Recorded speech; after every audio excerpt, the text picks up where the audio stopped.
नारायणं नमस्कृत्य नरं चैव नरोत्तमं देवीं सरस्वतीं व्यासं ततो जयमुदीरये। श्रीमद्भागवत प्रसंग सत्र क्रमांक 254 तारीख 15 ડિસેમ્બર 2021 પ્રભુના વિવલશી ચરણોમાં સદૈને દંડવત પ્રણામ કરી અને હાલમાં જે સત્ર ચાલી રહ્યા છે એના મનોરથી પરિવાર જે મુંબઈના વૈષ્ણવ છે એમના પરિવાર તરફથી આપ સૌને ભગવત સ્મરણ કરી આજના આ સત્રનો આપણે આરંભ કરીએ। શ્રીમદ ભાગવતજીના અષ્ટમ સ્કંદના આપણા સત્રોમાં અંતિમ અધ્યાયમાં એટલે 24મા અધ્યાયમાં આપણે પ્રવેશ કરીએ એની પહેલા થોડુંક પ્રકરણ વિભાગ શ્રી મહાપ્રભુજી જે આજ્ઞા કરે છે એને જાણી લઈએ। ત્રણેય પ્રકરણના દાનમાં જે ભેદ છે એ શ્રી મહાપ્રભુજી સમજાવે છે। દ્વિતીય પ્રકરણમાં અમૃતનું દાન અને એ દાન બધા દેવોને વહેંચીને કરવામાં આવ્યું છે, દરેકને થોડું થોડું દાન થયું છે। ત્રીજું પ્રકરણ એમાં બલિરાજાએ ભૂમિનું દાન કર્યું, બધાને વહેંચ્યું નથી, કેવળ શ્રી વામન ભગવાનને ભૂમિનું દાન કર્યું। એટલા માટે ત્રીજા પ્રકરણનું જે દાન છે એ દાન સર્વથી શ્રેષ્ઠ છે, આ શ્રી મહાપ્રભુજી આપણને સમજાવે છે। તો રાજા બલિએ જે પ્રમાણે દાન કરી અને ધર્મ કર્યો એ સત્પુરુષનો ધર્મ છે, સારા પુરુષોનો ધર્મ છે। મન્વંતરાણી સત્ધર્મ, આજે આપણે પરિભાષા સમજ્યા હતા એનું અનુસંધાન અહીંયા લેવાનું છે। ભગવાને કૃપા કરી બલિરાજાનો એ જે ધર્મ હતો એને નિભાવ્યો છે અને 9મા સ્કંદમાં એ ભક્તિ એનું પણ નિરૂપણ આવશે। લક્ષ્મીજીનું જે દાન થયું એ મધ્યમ પ્રકારનું થયું, પણ અહીંયા તો બલિરાજા આપત્તિના સમયમાં પણ પોતાના વચનની પણ પૂર્તિ કરે છે અને સર્વસ્વનું દાન પણ કરે છે। ત્રણ પ્રકરણ આપણે જે શ્રવણ કર્યા એક એક વાક્યમાં એનો સાર જાણી લઈએ। પ્રથમ પ્રકરણ ગજેન્દ્ર ચરિત્ર આપણે શ્રવણ કર્યું, એક વાક્યમાં એનો સાર જાણવો હોય તો એટલું વિચારી શકાય, સંપૂર્ણ પ્રકારે ભગવાનને શરણે જવું આ પ્રથમ પ્રકરણ એનો સાર છે। ચારે ચાર અધ્યાય યાદ રહે કે કદાચ ન રહે, પણ આટલું યાદ અવશ્ય રાખવાનું। પ્રભુનું શરણ એ પ્રથમ પ્રકરણનો સાર સમજાવે છે। દ્વિતીય પ્રકરણ ઉત્તમમાં ઉત્તમ વસ્તુ, સર્વોત્તમ વસ્તુ, જે પ્રમાણે સમુદ્ર મંથનમાંથી શ્રી લક્ષ્મીજી, તો સૌ પ્રથમ લક્ષ્મીજીનું નિવેદન થયું છે ભગવાનને। ભગવાનને નિવેદન કરીને એમના સેવકોને વળી એમની ઈચ્છા પ્રમાણેના પદાર્થો ભગવાનની ઈચ્છા પ્રમાણે આપવા આ દ્વિતીય પ્રકરણનો સાર છે। તૃતીય પ્રકરણ પોતાનું સર્વસ્વ, આત્મા પણ આવી ગયો, દેહ પણ આવી ગયો, આ કેવળ અને કેવળ ભગવાન શ્રી કૃષ્ણના છે। પ્રાતઃકાલમાં આપણે ગદ્ય મંત્ર બોલી તુલસીદળ સમર્પિત કરીએ છીએ, અનુસંધાન વિચારવું હોય તો વિચારી શકાય। પોતાનું સર્વસ્વ આત્મા દેહ સાથે ભગવાન શ્રી કૃષ્ણના છે અને એટલા માટે એ ભગવાન શ્રી કૃષ્ણને જ સમર્પણ કરવા આ ત્રીજા પ્રકરણનો સાર છે। પહેલામાં શરણ, ત્રીજામાં સમર્પણ। આ પ્રમાણે આ પ્રકરણોનો સાર, એનું નિરૂપણ, ભાગવતાર્થ પ્રકરણ વિચારીએ. હવે આરંભ કરીએ છીએ આપણે આ 24મા અધ્યાયમાં ચતુર્થ પ્રકરણ, જેને આપણે મત્સ્યાવતાર પ્રકરણ કહી શકીએ. હવે હમણાં જે 3 સિદ્ધાંત આપણે શ્રવણ કર્યા, એના જ્ઞાતા, એના જાણકાર યદિ કોઈ છે તો એ મત્સ્ય ભગવાન છે. કેટલી સુંદર સમજણ આપણને શ્રી મહાપ્રભુજી આપે છે. એકદમ ક્લેરિફાઈ થઈ જાય બધું. પ્રકરણ વિભાગ ખૂબ જ ઉપયોગી છે આપણને શ્રીમદ ભાગવત સમજવાનું. જો પ્રકરણ વિભાગ સમજી શકાય તો શ્રીમદ ભાગવતને નિરખવાની આખી દ્રષ્ટિ છે બદલાઈ જાય. એક સૂત્રતા આપણને પ્રકરણ વિભાગ સમજાવે છે. તો જે 3 સિદ્ધાંત આપણે શ્રવણ કર્યા 3 પ્રકરણના સાર રૂપે, એ સિદ્ધાંત કોણ જાણે છે? તો મત્સ્ય ભગવાન જાણે છે, બીજું કોઈ જાણતું.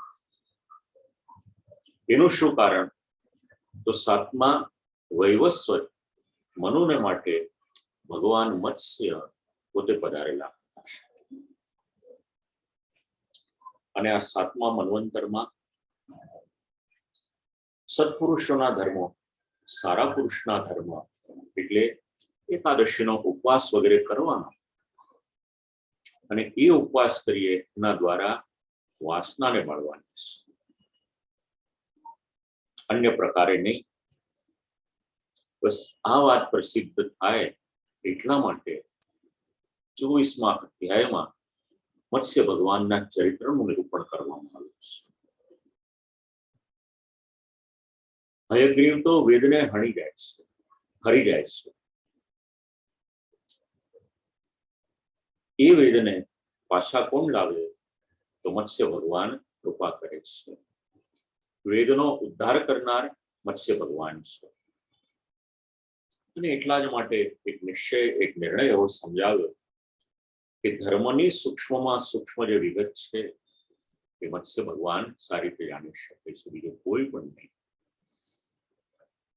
અને એટલા માટે ગુરુએ જે પ્રમાણે માર્ગ કયો છે, જે સારા પુરુષના ધર્મ આચરે છે એ બધી જ દુર્વાસનાઓ એને બાળીને ભસ્મ કરી દે છે. એટલે વાસનાઓને બાળવી હોય તો સત્પુરુષોના ધર્મનું આચરણ કરવું સૌને માટે જરૂરી છે. વિશેષતા આ અધ્યાયના અંતમાં એક બીજી પણ દર્શનીય છે, શ્રવણીય છે. શ્રી સુખદેવજી મહારાજ મત્સ્ય ભગવાનને નમસ્કાર કરે છે. તો વાસનાઓનો ક્ષય થાય એટલા માટે 8મા સ્કંદના 24 અધ્યાયો સદ્ધર્મનું નિરૂપણ એના માટે કરી રહ્યા છે. શ્રી મહાપ્રભુજી જે પ્રમાણે આજ્ઞા કરે છે, એતત્રયમ હરિર્મત્સ્યઃ સ્વયં વેદન ચાપરા. હમણાં જે મેં આપ લોકોને ગુજરાતીમાં કહ્યું, ભાગવતાર્થ પ્રકરણનો આપણે વિચાર કરીએ. એતત્રયમ હરિર્મત્સ્યઃ સ્વયં વેદન ચાપરા. અને સપ્તમસ્ય મનોરર્થે યતોહમ સ્વયં આગતા અસ્મિન મન્વંતરેયેન સદ્ધર્માત વાસનામ દત્તે. આ ભાગવતાર્થ પ્રકરણના મૂળ શબ્દો શ્રી મહાપ્રભુજી આજ્ઞા કરે છે. આ પ્રકરણ વિભાગ એને જાણી અને હવે આપણે 24મો અધ્યાય 61 શ્લોકો છે. અષ્ટમ સ્કંદ 24મો અધ્યાય 61 શ્લોકોમાં ભગવાન મત્સ્યનું જે ચરિત્ર છે એનું નિરૂપણ શ્રી સુખદેવજી મહારાજ કરે છે. તેને આપણે હવે શ્રવણ કરીએ. ભગવાન મત્સ્ય પધારે છે, સત્યવ્રતનું રક્ષણ કરે છે, અને એ જ કથાનું નિરૂપણ ખૂબ જ વિશાળ સમુદ્ર હોય છે, પ્રલય કાળ હોય છે, અને એમાં સત્યવ્રતનું રક્ષણ કરવાનું હોય છે. અને ખૂબ જ સૂક્ષ્મ સ્વરૂપમાંથી ખૂબ જ વિશાળ સ્વરૂપ ધારણ કરે છે પ્રભુ, મત્સ્યાવતારમાં એ કથા પણ આપણને આમાં સમજવા મળશે. રાજા પ્રશ્ન પૂછે છે, પરીક્ષિત રાજા, ભગવન શ્રોતુમિચ્છામિ હરિરદ્ભુત કર્મ અવતાર કથામાદ્યામ માયા મત્સ્ય વિડંબનમ. પરીક્ષિત રાજાએ પૂછ્યું, ભગવાન સંબોધન કરે છે. સુખદેવજી મહારાજને અલગ અલગ પ્રકારે સંબોધન કરે છે રાજા પરીક્ષિત. શ્રી સુખદેવજી મહારાજ પણ રાજા પરીક્ષિતને અલગ અલગ પ્રકારે સંબોધન કરે છે. અહીંયા સંબોધન કર્યું છે ભગવાન. શ્રોતુમિચ્છામિ એટલે સાંભળવાની ઈચ્છા છે. શું સાંભળવું છે? એટલે કહ્યું, હરિરદ્ભુત કર્મણાઃ, ભગવાનનું જે અદ્ભુત કર્મ છે એ અદ્ભુત કર્મ કૃપા કરીને મને આપ શ્રવણ કરાવો. કેવી કથા છે? અવતાર કથામ આધ્યામ. આધ્યામ એટલે ભગવાનની સર્વપ્રથમ એટલે પહેલા અવતારની જે કથા છે એ મને શ્રવણ કરાવો. કયો અવતાર? માયા મત્સ્ય વિડંબનમ. કપટ વડે મત્સ્યનું અનુકરણ પણ કર્યું, સ્વરૂપ પણ ધારણ કર્યું. ભગવાનના 24 અવતારો સુવિદિત છે અને આ 24 અવતારોમાં એક સંશોધન એવું પણ છે, મત્સ્ય અવતાર એ પહેલો અવતાર માનવામાં આવે છે. અર્વાચીન સંશોધકો પણ એની પર વિશેષ કરીને ભાર મૂકે છે. ફોર્મ ઓફ અનકોમન ફિશ મત્સ્ય અવતાર. આ ભગવાનનો ઇન્કાર્નેશન અવતાર કઈ રીતે થયો અને 24 અવતારથી આગળ પણ વિચારીએ, દશાવતારમાં પણ એક મત્સ્ય અવતાર છે. યદર્તમ દદાદ્રૂપમ મત્સ્યમ લોકજુગુપ્સિતમ તમઃ પ્રકૃતિ દુર્મર્ષમ કર્મગ્રસ્ત ઇવેશ્વરા. શબ્દ પ્રયોગ કર્યો છે અહીંયા, મત્સ્યમ લોકજુગુપ્સિતમ. સાંપ્રત સમયમાં કોઈના મનમાં પ્રશ્ન થાય કે ભગવાને મત્સ્ય સ્વરૂપ શા માટે ધારણ કર્યું? અત્યારમાં જેને થતો હશે ને ભલે થતો, રાજા પરીક્ષિતના મનમાં પ્રશ્ન થઈ ગયો. ભગવાન એવું તો કયું કારણ આવ્યું કે લોકજુગુપ્સિતમ, જે લોકમાં નિંદનીય છે એવા માછલાનું સ્વરૂપ ધારણ કર્યું અને એમાં પણ પરતંત્રતા છે. એમાં તમ પ્રકૃતિ દુર્મર્ષમ, ભગવાને આ સ્વરૂપ શેને માટે ધારણ કર્યું? એ તન્નો ભગવાન સર્વમ, એ તન્નો ભગવન સર્વમ યથાવત વક્તુમર્હસી. એ ભગવાન કૃપા કરી અને જે પ્રમાણેનું આ ચરિત્ર છે એ ચરિત્ર આપ અમને શ્રવણ કરાવો, આ લીલા શ્રવણ કરાવો. યથાવત, જે પ્રમાણે થયું હોય એ પ્રમાણે જ, જે પ્રમાણે લીલા કરી હોય એ પ્રમાણે શ્રવણ કરાવો. અને એ ત્રીજા શ્લોકના ઉત્તરાર્ધમાં ખૂબ સુંદર એક સિદ્ધાંત સમજવા મળે છે. કઈ લીલા શ્રવણ કરવાની છે? ભાગવતજીના પ્રથમ સ્કંદના બીજા અધ્યાયમાં, ત્રીજા અધ્યાયમાં, ચોથા અધ્યાયમાં આપણે શાંતિથી વાંચીએ તો ત્યાં પણ આપણને સિદ્ધાંત સમજવા મળશે અને અહીંયા પણ સિદ્ધાંત સમજવા મળે છે. વક્તાને મનમાં આવે એ પ્રમાણે લીલાનું નિરૂપણ કરે એવો સિદ્ધાંત નથી ભાગવતનો. શબ્દ પ્રયોગ કરે છે યથાવત વક્તુમર્હસી, જે પ્રમાણે મૂળ લીલા કરી હોય ને એ જ મને શ્રવણ કરાવો. બીજું બધે સાંભળવામાં રુચિ મૂળ લીલામાં વધારે છે બીજા બધા કરતા. આ સિદ્ધાંત જીવનમાં યાદ રાખવા જેવો છે. કથામાં જેટલું મૂળ તત્વ હોય એટલું સચવાયેલું રહે, બાકીનું જેટલું ઉમેરીએ એટલી મુશ્કેલી થાય. ઉત્તમ શ્લોક ચરિતમ સર્વલોક સુખાવહમ. એ ભગવાનનું ચરિત્ર કેવું? ઉત્તમ શ્લોક ચરિતમ અને સર્વલોક સુખાવહમ. ભગવાનનું ચરિત્ર કેવું છે? તો પરિચય આપ્યો. સર્વને સુખ કરનારું એ ભગવાનનું ચરિત્ર છે. જે જીવ ભગવાનનું ચરિત્ર શ્રવણ કરે એને જીવનમાં સુખની પ્રાપ્તિ થાય. સર્વલોક સુખાવહમ. ભગવાનનો સ્વભાવ કેવો છે? ભગવાન ક્યારેય પણ કોઈનું પણ અહિત સ્વપ્નમાં પણ કરતા નથી. પછી કોઈક ચરિત્ર એવા હોય, ભૌતિક દ્રષ્ટિથી કોઈકને એવું લાગે કે આનું અહિત થયું, પણ વાસ્તવિક રીતે ભગવાન ક્યારેય પણ કોઈનું પણ અહિત કરતા નથી. આ સિદ્ધાંત યાદ રાખવો છે. કોઈના પ્રાણ લીધા હોય એવું લાગે, પરંતુ વિશ્વમાં કોઈનું પણ અહિત કરવું એ પ્રભુનો કોઈ પંડિતનો સ્વભાવ નથી. સિદ્ધાંત યાદ રાખવાનો, સર્વલોક સુખાવહમ. ભગવાન અને ભગવાનનું ચરિત્ર આ બંને સર્વને સુખ કરનાર છે. એકાદ વ્યક્તિને નહીં. શબ્દ પ્રયોગ કર્યો છે સર્વ, અને એનાથી પણ આગળ સર્વલોક, પ્રત્યેક લોકને સુખ પ્રદાતા આ ભગવાનના દિવ્ય ચરિત્રો છે. ઉત્તમ શ્લોક ચરિત્ર.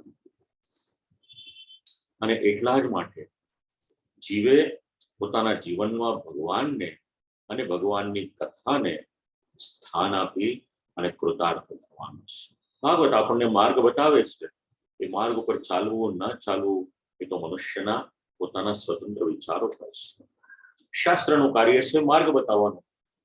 આ રસ્તે જશો તો કલ્યાણ થશે. ત્રીજા શ્લોકનો ઉત્તરાર્થ પણ આપણને એ રીતનું માર્ગદર્શન આપે છે. સર્વલોક સુખાવહમ. વાર ભલે ગમે એટલું સુખ શોધો, એ સુખ તો તમારા ઘરમાં સેવ્ય શ્રી ઠાકોરજી છે. સેવા કરો, એમના ચરિત્ર શ્રવણ કરો, વાંચો, વિચારો, આનંદ કરો. એમાંથી જે સુખ મળશે ક્યાંય નહીં મળે. ભગવાનના ચરિત્રો, ભાગવતના ચરિત્રો વિશ્વના જીવોનું કલ્યાણ કરનારા છે. આ સિદ્ધાંત છે. સુખદેવજી મહારાજે જવાબ આપ્યો, ઇત્યુક્તો વિષ્ણુરાતેન ભગવાન બાદરાયણ ઉવાચ ચરિતમ વિષ્ણુર મત્સ્ય રૂપેણ યત્કૃતમ. સુખદેવજી મહારાજના માટે શબ્દ પ્રયોગ કરી રહ્યા છે. હવે સૂત મહર્ષિ બોલી રહ્યા છે, જ્યારે વિષ્ણુ રાજા પરીક્ષિત અને બાદરાયણી, એ પણ પાછા ભગવાન બાદરાયણી, એટલે શ્રી સુખદેવજી મહારાજ. રાજા પરીક્ષિતે પૂછ્યું, એના ઉત્તરમાં ઉવાચ ચરિતમ એટલે ભગવાન મત્સ્યનું જે દિવ્ય ચરિત્ર છે, મત્સ્ય રૂપેણ યત્કૃતમ, પ્રભુએ મત્સ્ય અવતાર લઈને જે લીલા કરી હતી, જે ચરિત્ર કર્યું હતું, એનો ઉત્તર આપવાની શરૂઆત કરે છે. સૂત મહર્ષિ એક શ્લોક બોલે, આગળની કથા આવે શ્રી સુખદેવજી મહારાજ ભગવાનના અવતારનું પ્રયોજન, અનેક અવતારોનું પ્રયોજન શ્રી સુખદેવજી મહારાજ નિરૂપણ કરે છે.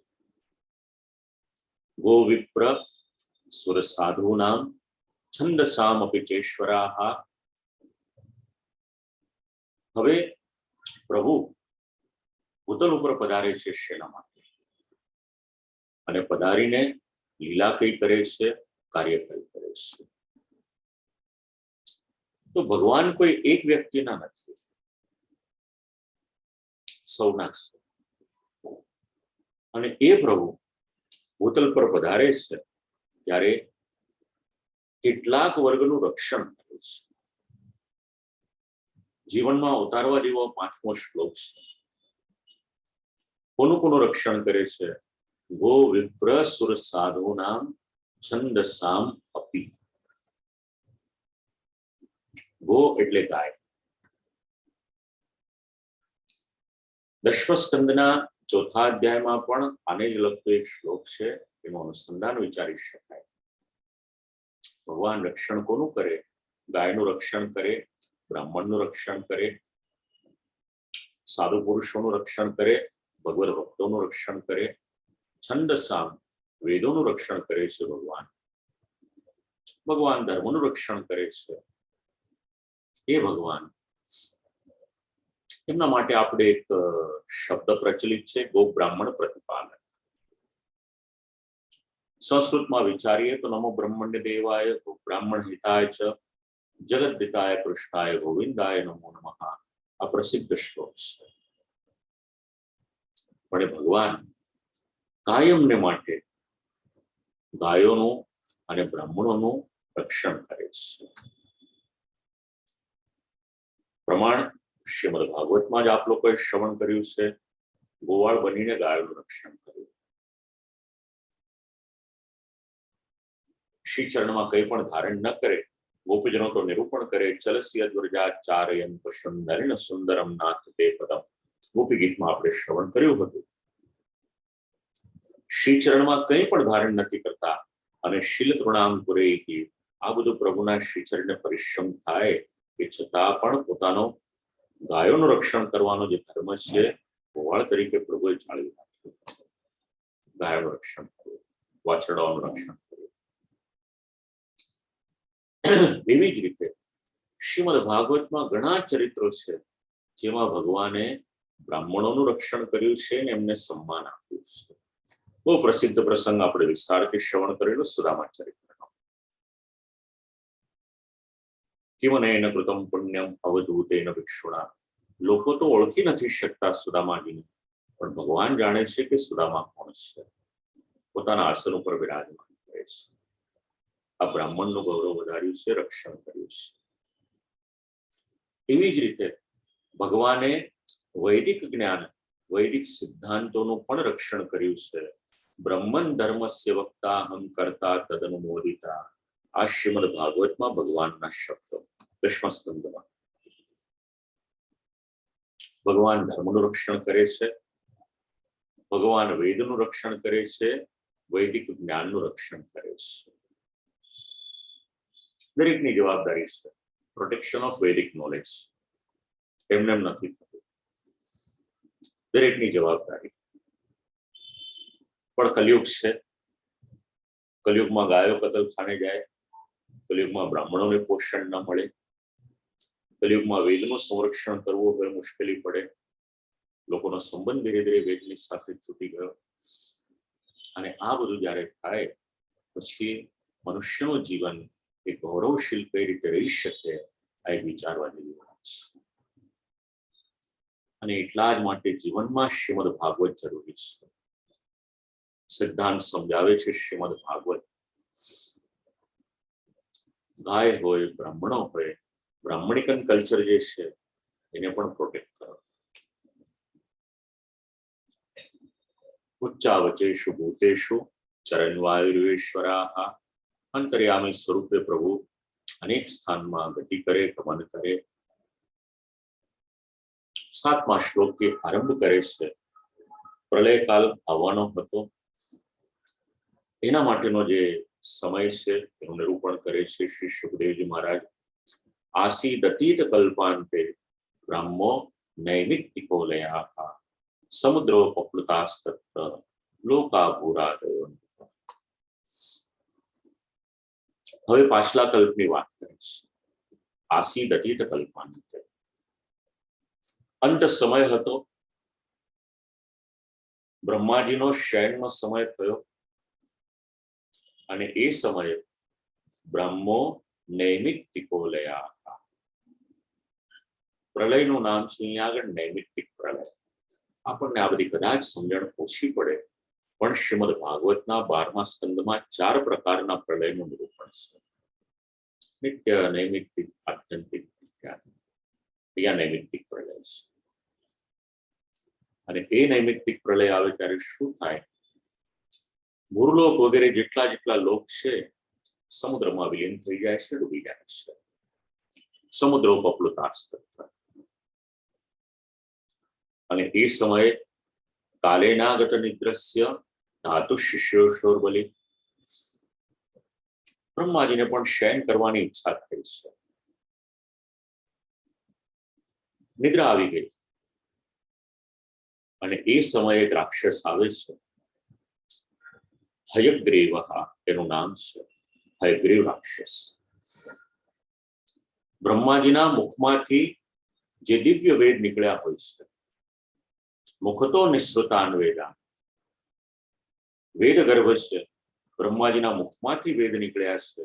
અને એ સમયે હયગ્રીવ આવે છે, અંતિકે હરણ. એ વેદનું હરણ કરી જાય છે, ચોરી જાય છે વેદને. Hayagriva stole the Vedic knowledge એટલે વેદનું જે જ્ઞાન હતું એને ચોરી લીધું છે. અને એ સમયે મત્સ્યાવતારનું કારણ સમજાવ્યું. જ્ઞાત્વા તદ્દાનવેન્દ્રસ્ય હયગ્રીવસ્ય ચેષ્ટિતમ. ભગવાન એની કુચેષ્ટાને જાણી ગયા છે. હયગ્રીવ દાનવેન્દ્રસ્ય સામાન્ય દાનવ નથી, એ પણ ઉત્તમ પોતાનો સામર્થ્યવાન હતો એટલા માટે દાનવેન્દ્રસ્ય. ભગવાને વિચાર્યું કે વેદોનું સંરક્ષણ કઈ રીતે કરવું. દધાર શફરી રૂપમ ભગવાન હરિશ્વરા. અને એ સમય ભગવાને દધાર શફરી રૂપમ મત્સ્યાવતાર ધારણ કર્યો છે. હવે એક રાજર્ષિની વાત શરૂ થાય છે. 3 શબ્દ મેં આપ લોકોને સમજાવ્યા હતા. દેવર્ષિ, રાજર્ષિ અને બ્રહ્મર્ષિ. હવે અહીંયા આગળ રાજર્ષિની વાત શરૂ થાય છે. તત્ર રાજઋષિ રાજન કશ્યન નામના સત્યવ્રતો મહાન. તત્ર રાજઋષિ કશ્યન નામના સત્યવ્રતો મહાન. રાજઋષિ હોય છે, એનું નામ છે સત્યવ્રત. અને એ સત્યવ્રત નામના જે રાજા હોય છે, પરિચય આપ્યો. કેવા છે રાજા? નારાયણ પરો તપસ્સ સલિલાસના. સલિલાસના એટલે કેવળ જલ. સલિલનો અર્થ થાય છે જલ. કેવળ જલનું પાન કરે છે અને તપસ્યા કરે છે. એવા રાજા છે. પરિચય આપ્યો મહાન. કોઈ સામાન્ય રાજા નથી, મહાન રાજા છે. ભાગવત કાળનો વિચાર કરીએ આપણે તો ત્યારના તપસ્વી રાજાઓ વિશ્વમાં પ્રદર્શન કરવાને માટે તપ નતા કરતા, પરંતુ પોતાના આત્મકલ્યાણને માટે તપ કરતા. ઉતારવા જેવો સિદ્ધાંત છે જીવનમાં. 2-3 પાત્રો યાદ કરાવું. ધ્રુવકુમાર 5 વર્ષના બાળક, રાજાને ત્યાં જન્મ થયો છે, રાજપુત્ર છે. સંસ્કાર ક્યાંથી આવે છે જુઓ. છતાં પણ કેવળ અને કેવળ વાયુનો આહાર લઈને તપ કર્યું, જેના પરિણામે દેવતાઓના પણ શ્વાસ લેવાયા હતા. આ ધ્રુવકુમારનું ચરિત્ર. સત્યવ્રત રાજા કેવળ જલપાન કરે છે અને તપ કરે છે.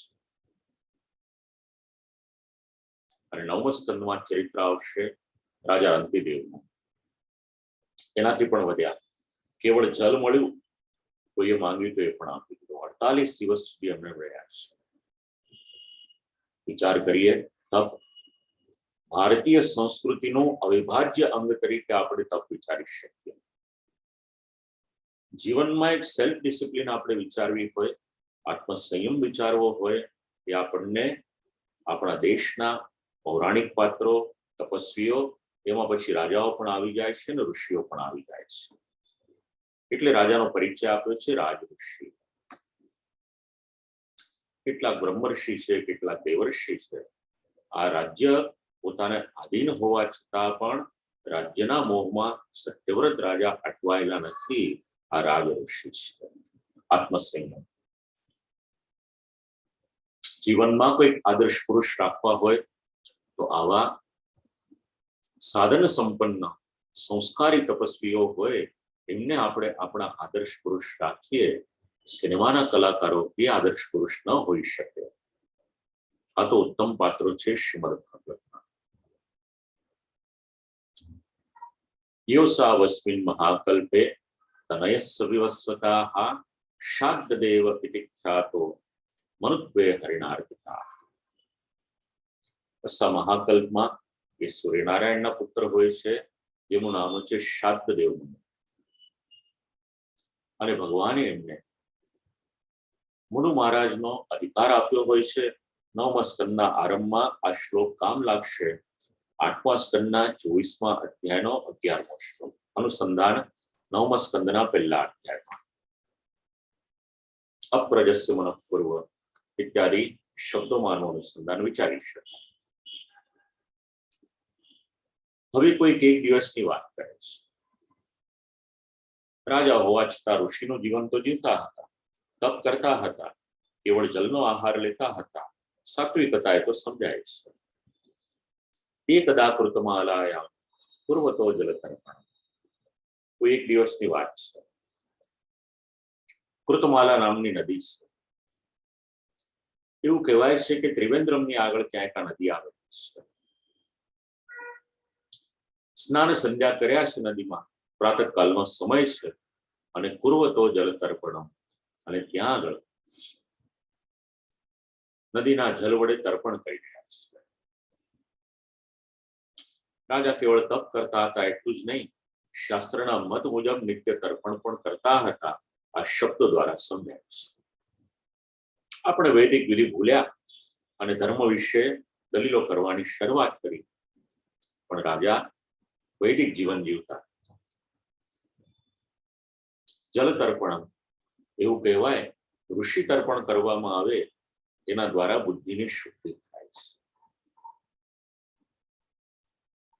અને ખાસ કરીને આપણો દેશ ભારત દેશ એ તો ધર્મ પ્રધાન છે. ઋષિઓનું જ્યારે આપણે સ્મરણ કરીએ છીએ ત્યારે એ ઋષિઓના દિવ્ય સંસ્કારો આપણામાં ઉતરી આવે છે. જે કાર્ય કરીએ એની અસર આપણા મન ઉપર થાય. તર્પણ કરતા હતા. તસ્યાન જલ્યુદકે કાચિત શફરીએ કાબ્યપત્યત. તસ્યાન જલ્યુદકે કાચિત શફરીએ કાબ્યપત્યત. તર્પણ કરવાને માટે અંજલિમાં જલ લીધું છે અને એ જલ લઈ અને હજી અંજલિ આપવા માટે જાય ત્યાં તો એક નાની એવી માછલી આ રાજાના ખોબામાં લીધેલા જલમાં આવી ગઈ છે. તો શરૂઆત ક્યાંથી થાય છે મત્સ્ય અવતારની? બહુ નાની એવી માછલી છે. રાજાની હથેળીમાં જે અંજલિ ભર્યો છે એમાં આવી જાય છે. સત્યવ્રતો અંજલિગતામ સહતો એન ભારત. ઉત્સર્જનદીતોએ શફરીન્દ્ર વિડેશ્વરા. રાજાએ વિચાર કર્યો કે આટલો જલનો પ્રવાહ હોય તો માછલી આવી ગઈ. અંજલિગતામ જલની સાથે જે આવી હતી. ઉત્સર્જ રાજાએ એ માછલીને જલની અંદર નાખી. જો આ 13મા શ્લોકમાં જે સિદ્ધાંત મળે છે, સંસ્કૃતિ જરા વિચારવા જેવી છે. એક સંસ્કૃતિ એવું શિક્ષણ આપે છે, કાંટામાં લોટ ભરવો, એને જલમાં નાખો અને કોઈ માછલી એ ખાવાને માટે આવે એટલે એનો શિકાર કરી લો, એને પકડી લો. આ એક સંસ્કૃતિ છે. બીજી તરફ ભારતીય સંસ્કૃતિ છે. સત્યવ્રત રાજા સિદ્ધાંત સમજાવે છે. હાથમાં લીધેલી જલની અંજલિ, એમાં સામેથી માછલી આવી છે. રાજા એને જલમાં પાછી છોડી દે છે. પસંદગી આપણે કરવાની છે, બેમાંથી કઈ સંસ્કૃતિ આપણને કામ લાગે એવી છે. ભારતીય હોઈએ, વૈદિક સંસ્કૃતિ આપણા માટે હિતકર છે. અને રાજાએ જયારે આ પ્રમાણે કર્મ કર્યું, શ્રીમદ ભાગવતે એમનું સન્માન કર્યું. 14મા શ્લોકમાં એમના માટે શબ્દ આપ્યા છે. તમાહ સાતિ કરુણમ મહાકારુણિકમ નૃપમ યાદોભ્યો જ્ઞાતિગાતિભ્યો દીનામ મામ દીનવત્સલ કથમ વિસૃજશે રાજન કથમ વિસૃજશે રાજન ગીતામસ્મિન સરિચ્ચલે. તમાહ સાતિ કરુણમ મહાકારુણિકમ નૃપમ. રાજા કેવા છે? પરિચય આપ્યો શ્રીમદ ભાગવતે, મહાકારુણિકમ નૃપમ. બીજો પરિચય આપ્યો, યાદોભ્યો જ્ઞાતિગાતિભ્યો દીનામ મામ દીનવત્સલ. આ દીનવત્સલ આ બીજો પરિચય છે. રાજા કેવા છે? અત્યંત દયાળુ છે. હા, કારુણિકમ નહીં, મહાકારુણિકમ. એક્સ્ટ્રીમ લેવલની દયા એમનામાં રહેલી છે. અને કહ્યું, આજે બધા છે ને, આપ તો ખૂબ દયાળુ છો. માછલી પોતાનો પરિચય આપે, અમે કેવા છે? જ્ઞાતિ અમે તો પોતાની જ્ઞાતિના જનોને પણ મારીને ખાઈ દઈએ છીએ. મારી વિનંતી છે, મને જલમાં પાછી ન વાવશો. આપ દીનવત્સલ છો. જો મને જલમાં પાછી મૂકી દેશો ને તો મારી જ જ્ઞાતિનું કોઈ હશે કે મને ખાઈ જશે, મને મારી નાખશે. દીના મામ દીનવત્સલ, કૃપા કરીને મારી પર દયા કરો. પિતામસ્મિન સરિત જલે, આ જે જલ છે સરિતાનું નદીનું જલ છે, એનાથી એમાં પ્રવેશ સામાન્ય રીતે માછલું જલથી ડરે નહીં, પણ અહીંયા તો મોહ કરાવવાનો છે ને. પિતામસ્મિન સરિત જલે, જલમાં મૂકશો તો મને ડર લાગે છે. જે પ્રમાણે શ્રીમદ ભાગવતમાં ભગવાનના અને ભગવાનના ભક્તોના ચરિત્રો અભિન્ન રીતે જોડાયેલા છે, બસ એવી જ રીતે ભગવાનના જ અનુચરો સમાન ભગવત ભક્તોમાં ભગવાનના ગુણો પણ અંશ રૂપે જણાય છે. આ શ્લોકમાં એ આપણને પરિચય મળે છે રાજાને માટેના મહાકારુણિકમ અને દીનવત્સલ, એક્સ્ટ્રીમલી મર્સીફુલ કહી શકીએ આપણે. આવા છે રાજા. અને કરુણા દયા એ તો ધર્મના પાયામાં રહેલી છે. વિનંતી કરી માછલીએ, મને આમાં નાખી દેશો, મને ડર લાગે છે, તો મને ખાઈ જશે. રાજાની કરુણા જાગૃત થઈ હતી. એ કરુણા એને પોતાનું કાર્ય કર્યું. તમાત્મના અનુગ્રહાર્થમ પ્રીત્યા મત્સ્ય વપુરધરમ અજાનન રક્ષણાર્થાય શફર્યા સમનો. કોઈ સામાન્ય માછલી નથી.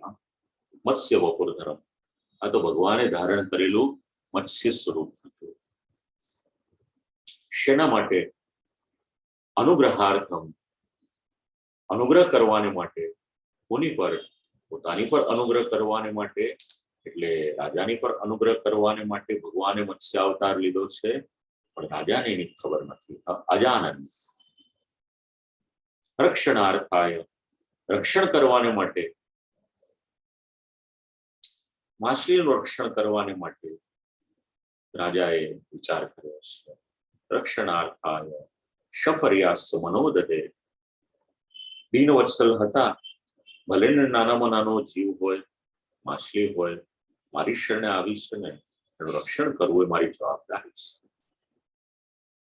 તસ્યાદીનતરમ વાક્યમ આશ્રિત્ય સમહીપતિ. અત્યંત દૈન્યથી જે વાક્ય કર્યું હતું, વિનંતી કરી હતી, એ સાંભળી અને દયા આવી છે. કલશાપસુ નિધાર્ય નામ. જો હવે નદીના જલમાં હતી માછલી, રાજાએ એની વિનંતી શ્રવણ કરી છે. નદીના જલમાં એને પાછો પ્રવાહિત નથી કરી. ભાગવતે શબ્દ આપ્યા, કલશાપસુ નિધાર્ય નામ.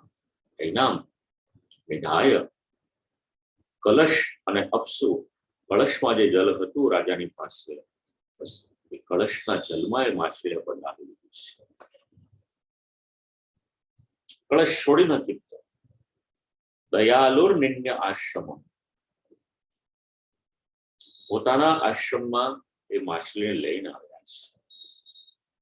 બસ હવે ભગવાને પોતાની લીલાનો વિસ્તાર કરવાની શરૂઆત કરી. જળભરતજીનું ચરિત્ર યાદ કરવાનું. એક નાનું એવું હરણનું બચ્ચું હોય છે, એનું સંરક્ષણ પણ આવી રીતે કરે છે. અત્યંત મોહ તો પછી બીજી વાત છે, રક્ષણ તો કર્યું ને એનું. આ ભાગવતના રાજાઓ છે. મત્સ્ય ભગવાને પોતાના સ્વરૂપ વિસ્તાર કરવાની શરૂઆત કરી, એનું નિરૂપણ કર્યું. સાતુ તત્રૈક રાત્રેણ વર્ધમાના કમંડલો. એક રાત વ્યતીત થઈ છે. લાવ્યા વર્ધમાના, પોતાનું સ્વરૂપ વધાર્યું. કેટલું વધાર્યું? કમંડલો. કમંડલો જેટલી એ માછલી થઈ ગઈ છે. અલબ્ધા અલબ્ધ્વા માવકાશમ વા ઇદમાહમહી પતિમ. અલબ્ધ્વા, હવે પોતાને જે જોઈતી હોય એટલી જગ્યા એ ન મળી, એટલે રાજાને પાછી વિનંતી કરી. ઇદમાહ મહીપતિ. રાજા, જો આ કમંડળમાં આપે મને મૂકી છે, સારું કર્યું, પણ આ જે સ્થાન છે ને એ મને બહુ નાનું પડે છે. નાહમ કમંડલાવસ્મિન પૃષ્ઠમ વસ્તુ મેં વત્સય. કમંડળમાં મને ખૂબ તકલીફ પડી રહી છે, હું એમાં રહી શકું એમ નથી. કલ્પયોગ સુવિપુલમ યત્રાહમ નિવસે સુખમ. એક કામ કરો ને રાજા, આપે મને આશ્રય આપેલો જ છે ને, તો એક કામ કરો, મોટું જ્યાં જલનું સ્થાન હોય ત્યાં આગળ મને વિશાળ સ્થાનમાં પધરાવી દો ને, જ્યાં આગળ હું સુખેથી હલનચલન કરી શકું, હરી ફરી શકું. એવી કોઈ જગ્યા હોય, જલાશય હોય, ત્યાં મને પધરાવો. રાજાએ કહ્યું ભલે. સ એનામ તત આદાય યદાદો દંચનોદકે. ઉદક એટલે જલ. એક પાત્ર હતું, મોટું હતું, એ પાત્રમાં જલ ભરેલું હતું. વિચાર કર્યો કમંડલ કરતા તો વધારે સ્થાન મોટું છે, લાવો આમાં પધરાવી દો, માછલી તો નાની છે, આમાં સુખેથી રહી શકશે. એ મત્સ્ય પ્રભુને એમાં પધરાવ્યું છે. તત્ર ક્ષિપ્તા. કેટલો સમય ગયો? ભાગવતે શબ્દ આપ્યો મુહૂર્તે. એ તો 2 ઘડી વ્યતીત થઈ છે. ત્યાં તો હસ્તત્રયમાં વર્ધત. એ માછલી 3 હાથ લાંબી થઈ ગઈ.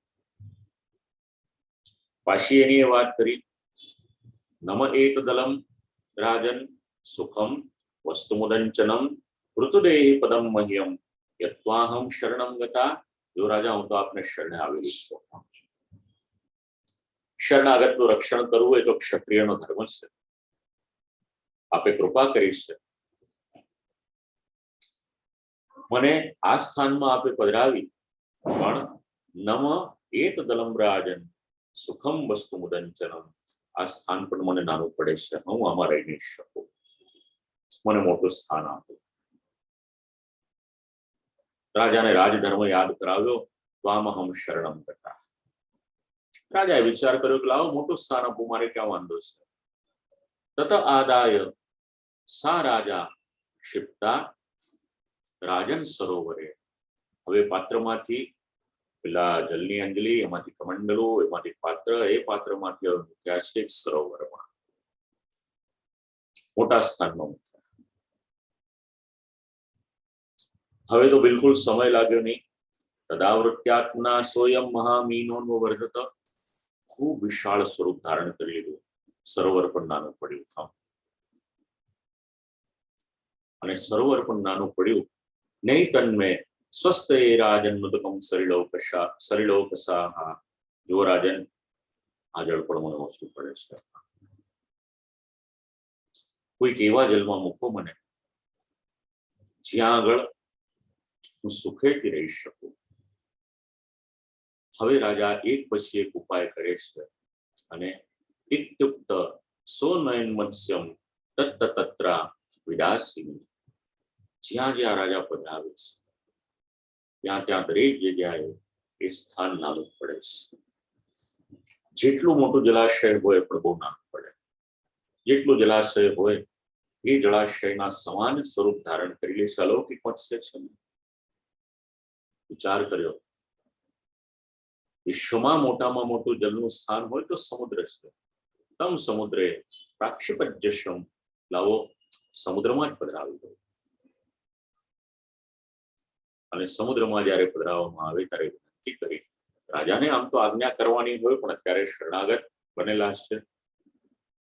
જુઓ રાજા, અહીંયા તો વિશાળ મગર હોય, એ મગરમચ્છ ઘણા બધા બળવાન હોય, મને મારી નાખશે, મને ખાઈ જશે. કૃપા કરી અને મને અહીંયા ન છોડશો. હવે રાજાને મનમાં થયું, આ કોઈ સામાન્ય મત્સ્ય નથી. માનો ન માનો, આ કોઈક એવો મત્સ્ય છે કે જે કોઈક અલૌકિક છે. મારે જાણવું પડશે કે આ મત્સ્ય કોણ છે, અને જ્યાં સુધી એમના શરણે નહીં જવું ત્યાં સુધી એમનો પરિચય હું પામી નહીં શકું. ધાર્મિક હતા ને રાજા, અને ધાર્મિક હતા એટલે સમજી ગયા કે આ કોઈ સામાન્ય મત્સ્ય નથી. મારે એમની વિનંતી કરવી જોઈએ, એમની સ્તુતિ કરવી જોઈએ, તો મારી પર અનુગ્રહ કરશે एवं विमोहितस्तेन वदतावल्गु भारती तमाहको भवानस्मान् मत्स्यरूपेण मोहय. બે હાથ જોડ્યા છે. કર્ણપ્રિય વાણી શ્રવણ કરી હતી. રાજાના મનને આનંદ થયો. વરતાવલ્ગુ ભારતી સુંદર વાણી હતી અને સાથે સાથે વિમોહિતસ્તેન એ વાણી એવી હતી. ભગવાનમાં વાક ચતુર્ય હોય એમાં આશ્ચર્ય શું છે? વામનજીમાં પણ કેટલું બધું અને ભગવાન શ્રી કૃષ્ણમાં પણ કેટલું બધું. વિમોહિતસ્તેન મધ જરતી વાણી શ્રવણ કરી આશ્ચર્ય થયું છે. એ હાથ જોડી પૂછ્યું, કોણ છો આપ? સ્વરૂપ જણાવવાને માટે વિનંતી કરી. જે પ્રમાણે આપનું સ્વરૂપ વધતું જાય છે એવું જલચર પ્રાણી તો મેં મારા જીવનમાં કોઈ દિવસ જોયું નથી. નૈવમ વીર્યો જલચરો પુષ્પસ્માભિક્ષુતો પીવા. ન કોઈ દિવસ શ્રવણ કર્યું છે, ન કોઈ દિવસ જોયું છે. યો ભગવાન, આપ એક જ દિવસમાં આટલા વિસ્તારથી આપનું સ્વરૂપ આ વધતું જાય અને એ પણ કેટલું? યોજન શતમ, 100 યોજન વિસ્તૃત આપનું સ્વરૂપ છે. આખા તળાવને આપે ઘેરી લીધું છે. નૂનમ ત્વમ ભગવાન સાક્ષાત હરિનારાયણો ગયા. ઓળખી ગયા ભગવાન. સાત્વિક વૃત્તિ વાળા રાજા હતા, ઓળખી ગયા. માનો ન માનો, આપ સાક્ષાત ભગવાન છો. હરિનારાયણો ગયા. સર્વશક્તિમાન છો, સામર્થ્યવાન છો. કોઈ આપનો નાશ કરી શકે એમ નથી. આપ ભલે મને એમ કહેતા હો કે મને કોઈ મારી નાખશે, પણ પ્રભુ આપનો વધ કરી શકે એટલું સામર્થ્ય કોઈનામાં નથી. મને એવું સમજાય છે. અનુગ્રહાય ભૂતાના તત્સે રૂપમ જલૌકસામ.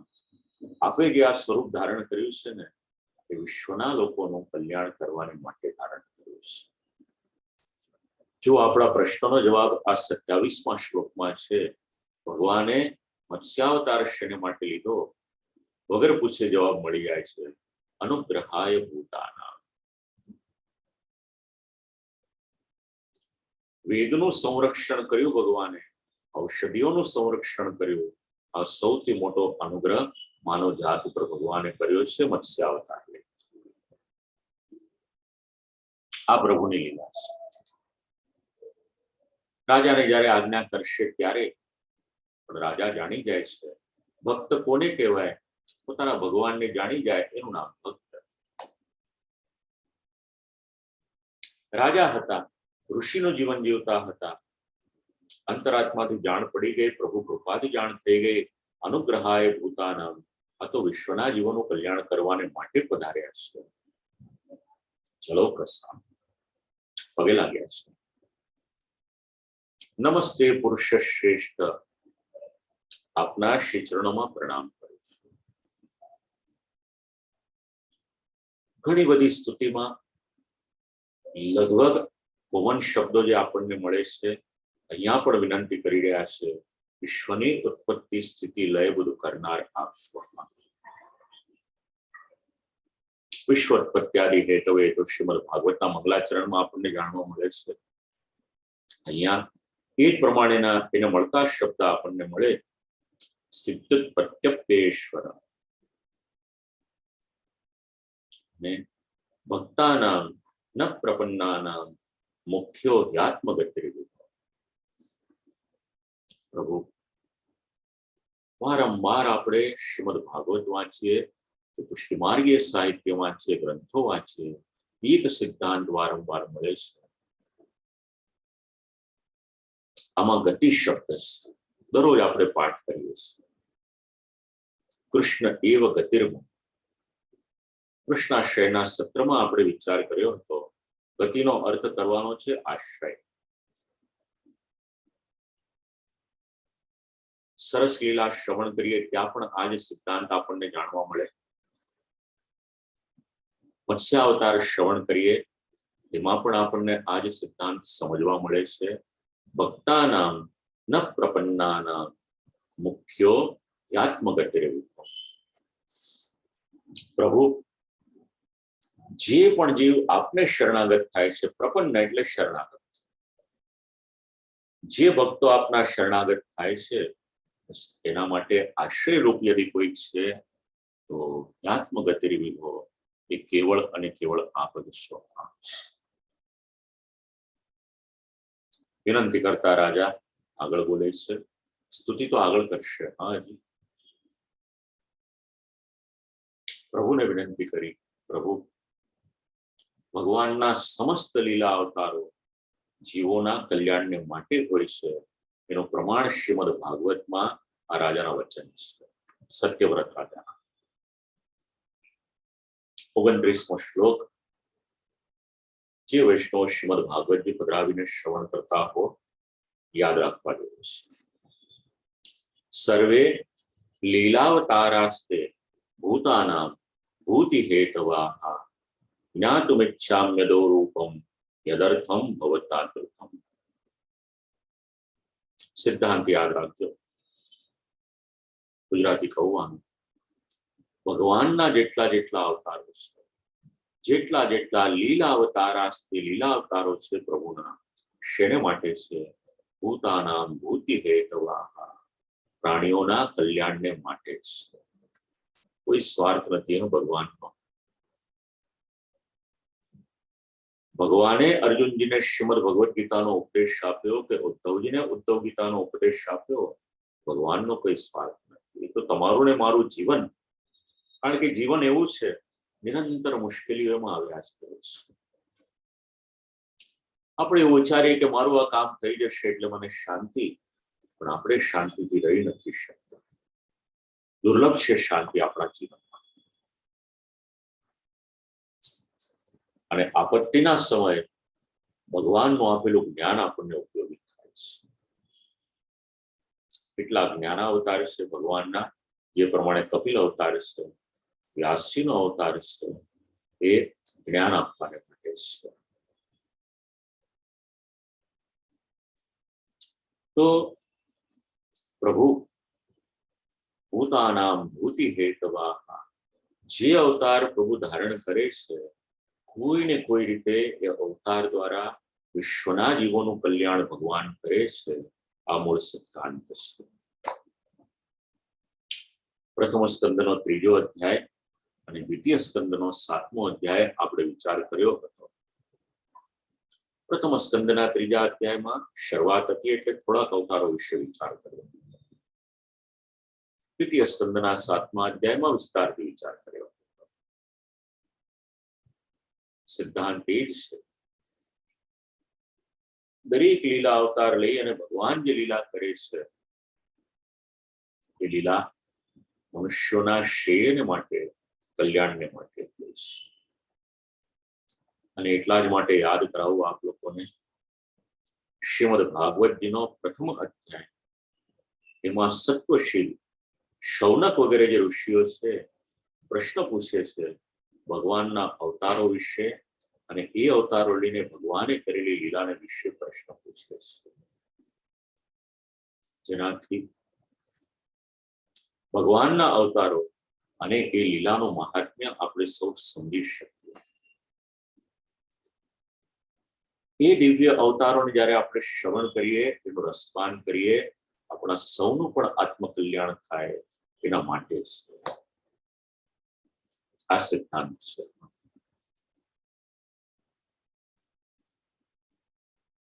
સત્યવ્રત રાજા સંસારમાં પણ રહે છે, ભગવાનની ભક્તિ પણ કરે છે. બંને પ્રકારનો અનુભવ છે જીવનનો રાજાની પાસે, અને એ અનુભવનો નિચોડ કહી રહ્યા છે. પ્રભુ સંસારી પુરુષોનો કોઈ આશ્રય કરે ને એ આશ્રય તો વ્યર્થ છે, અને પ્રભુ આપના યુગલ શ્રી ચરણ કમલનો જે આશ્રય કરે એ ક્યારેય પણ વ્યર્થ જતો નથી. નટે રવિંદાક્ષપદોપસર્પણમ વૃષા ભવે સર્વ સુરત પ્રિયાત્મના. ભગવાનના ચરણ કમલનો આશ્રય ક્યારે પણ વ્યર્થ નથી. સિદ્ધાંત યાદ રાખવા જેવો છે. શબ્દ પ્રયોગ કર્યો છે આમાં સર્વ સુરત. અર્થ એટલો થાય સારા હૃદયવાળા અથવા તો પછી મિત્ર પણ કહી શકાય, બંધુ પણ કહી શકાય, સખા પણ કહી શકાય, અલગ અલગ અર્થઘટન થઈ શકે. કહેવાનું તાત્પર્ય એક જ છે, ભગવાન ઉત્તમ હૃદયવાળા છે અને વિશાળ હૃદય છે, ઔદાર્ય છે. એટલા માટે ભગવાન સર્વ સુરત આપણા સૌના મિત્ર થવા માટે ભગવાન તૈયાર છે. ફ્રેન્ડ ઓફ એવરીવન, કોઈ એક વ્યક્તિ નહીં. 40 દિવસને માટે આપણે સત્યભાવથી શ્રી ઠાકોરજીની સેવાના ક્રમમાં જે દિવસો આવે છે, પૂરી ખેલના યાદ કરવાના. ભગવાન કેવા છે? સર્વ સુરત છે. જે ભાવ વાળો જે ભાવ લઈને જાય છે, ભગવાન એને સ્વીકારે છે. શબ્દ પ્રયોગ કર્યો છે, પ્રિયા, ડિયર ટુ એવરીવન. આ ભગવાનનો બીજો પરિચય છે. આ શ્લોકમાં ભગવાન નામાં રહેલો એક ગુણ છે, પ્રિયત્વ. આપણને સાંસારિક પદાર્થો પ્રિય લાગે છે, ભગવાન આપણા પ્રિય થવા તૈયાર છે. કરવાનું શું? ભગવત સેવા કરો, પ્રભુમાં પ્રીતિ કરો, તો પ્રભુ પ્રિય થશે. પ્રભુ પ્રિયકાંક્ષી, પ્રિયચ્છુ છે. ભગવાન તો જીવનું ભલું ઈચ્છનાર છે. પુરંજન ચરિત્રથી લઈને અનેક ચરિત્રો એ બાબતનું પ્રમાણ આપે છે. પ્રભુને પ્રિય બનાવો અને એ પ્રિયનું દર્શન કરો. પ્રિય પ્રભુના ગુણો જીવનમાં ઉતારીને પ્રિયભાષી બનાવો. પ્રિયભાષી એટલે મધુર બોલનાર, શાસ્ત્રાનુકૂળ જે વાણી હોય એ પ્રમાણે બોલનાર બનો. અને એ પ્રિય પ્રભુને હૃદયમાં પધરાવી અને પ્રિય વ્રત બનો. પ્રિય વ્રત એટલે શું? પ્રભુ પ્રાપ્તિનું જેનું વ્રત છે એનું નામ છે પ્રિય વ્રત. એવા બનીએ તો પ્રભુ પણ પ્રસન્ન થશે. અને પ્રિય વ્રત, પ્રિય સ્વામી, એ તો ભગવાનનું એક નામ પણ છે. માટે પ્રિય પણ છે પ્રભુ, સર્વ સુહૃદ પણ છે. અને એ જ ભગવાન આત્મના સુપર સોલ ઓફ એવરીવન, એ પણ ભગવાન જ છે. રાજાએ આ પ્રમાણે પોતાના હૃદયના ભાવ અભિવ્યક્ત કર્યા છે.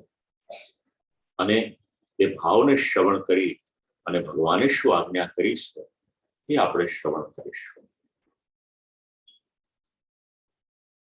અને પછીના સત્રમાં આગળનો ક્રમ આ 24મા અધ્યાયનો, અને શક્યતા આપણે આની પછીના સત્રમાં